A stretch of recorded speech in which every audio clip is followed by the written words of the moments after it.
job openings lang ay 5. So 100 kayong maglalaban-laban laban sa 5 posisyon.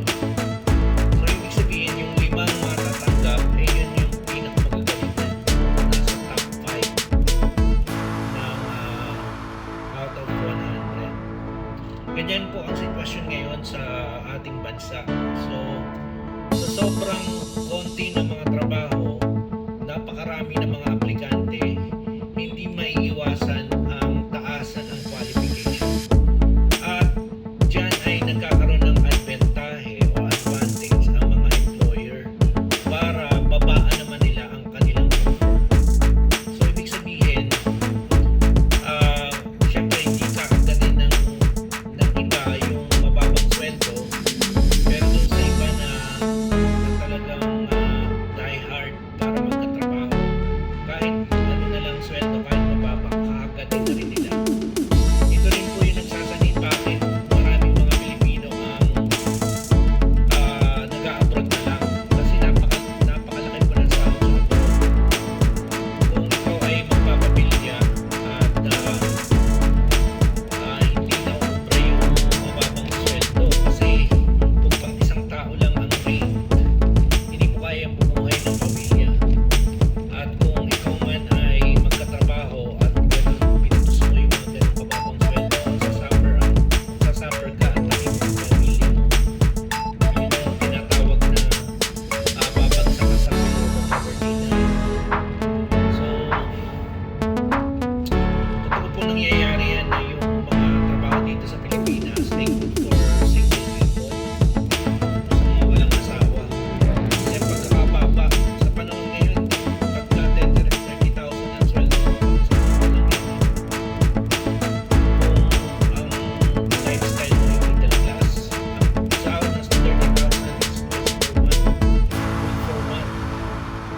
Kung ikaw ay isang tao na nag-Starbucks, nanonood ng sine, meron kang kotse, meron kang motor, hindi ubra ang yung 30,000 good for you lang. Hindi yan po pwede sa nagpapamilya.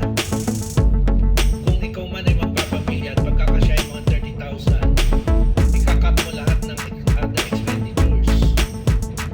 So mapipilitan kang maging limitado sa lahat ng mga gastusin sa labas at pagkakasyahin mo yan, titipirin mo yan.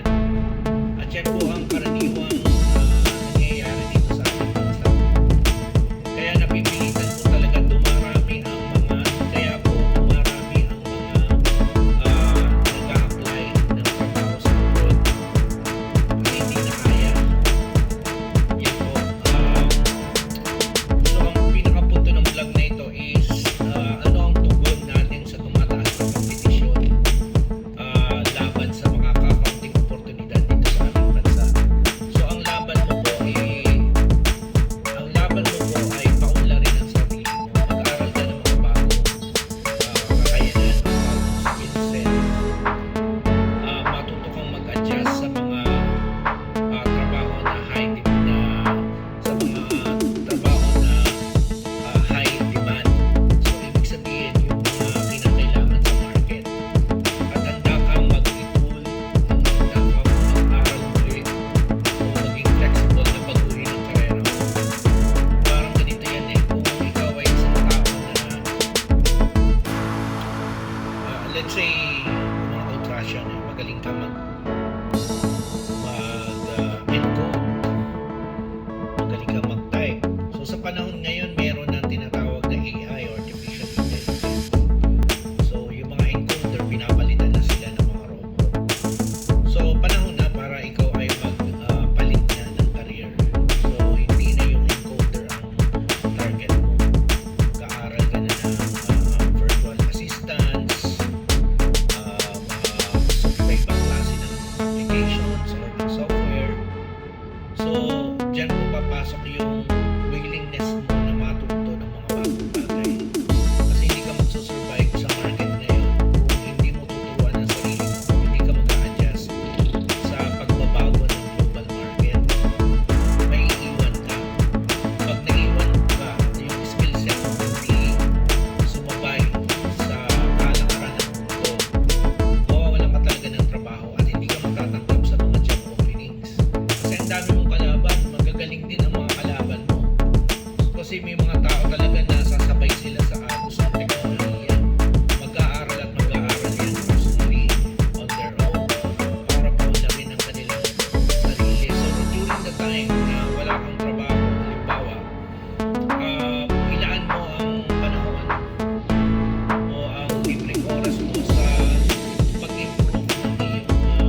nga naman, sasahod ko doon ng mga 200,000 o 300,000. Tapos dito sa Makati, opisina ka, sasahod ka lang ng 30,000. Papatusin mo na yung 200,000 sa abroad.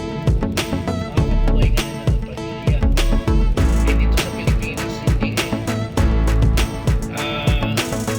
Ang baba na nga ng sahod, ang taas ng qualification, ang taas din ng competition. At sinasamantala ng mga employer, yung ino-offeran lang nila ng mababang sweldo. So makaka-cut o di sila matatanggap. Kung ikaw ay mataas lang standard mo sa sarili mo, hindi mo makakita ng mababang sweldo. Wala akong pwede. Eh syempre, kung ganun din lang ang standard mo, mag-a-abroad ka na lang. Yan po yung sitwasyon. So, itong vlog ko muna ito ay ang pinupunta rin itong vlog na ito is patungkol doon sa focus natin sa sa pag-unlad o pag-iipon ng ating mga sarili para maging handa tayo at maging prepared tayo sa global market demands.